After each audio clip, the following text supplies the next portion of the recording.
پاکستان مرکزی مسلم لیگ پی 170 کا مہنگائی اور کے خلاف احتجاجی مظاہرہ، کارکنان اور اہل علاقہ کی مہنگی بجلی کے خلاف مظاہرے میں شرکت، مظاہرین کی مہنگی بجلی اور ظالمانہ مہنگائی کے خلاف نعرے بازی۔ اسی حوالے سے مزید جان لیتے ہیں رومیل الیاس سے۔ جی رومیل، آگاہ کیجیے گا۔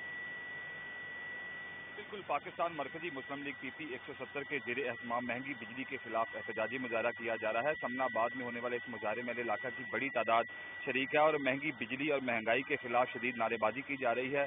مظاہرین سے بات کر کے جانیں گے کہ ان کے کیا مطالبات ہیں اور کن خدشات کا ان کو سامنا ہے۔ جی بتائیے گا۔ بالکل جی، اس وقت عوام اتنی پریشان ہے کہ کوئی اپنے موبائل بیچ کر بجلی کے بل پے کر رہا ہے، کوئی اپنی کانوں کی بالیاں عورت بیچ کر اپنے بجلی کے بل پے کر رہی ہے۔ آٹا تو وہ اس وقت قدر مہنگا ہے کہ روٹی کھانا مشکل ہو گیا ہے، اور اوپر سے یہ بجلی کے بل یہ ناسور بنے ہوئے ہیں۔ ملک کیا ہے؟ ہم عوام ملک ہیں۔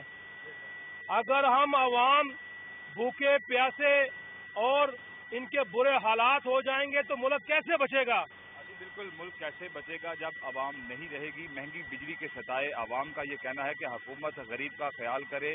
مظاہرین کا یہ کہنا ہے کہ لوگ گھریلو اشیاء اور زیورات بیچ کر بجلی کے بل ادا کر رہے ہیں، جو کہ تشویشناک بات ہے۔ تو فوری طور پر 300 یونٹ تک بجلی استعمال کرنے والوں کو ریلیف فراہم کرنے کا مطالبہ جو ہے وہ ان مظاہرین کی جانب سے کیا جا رہا ہے۔ جی ٹھیک ہے رومیل، آپ کا بہت شکریہ۔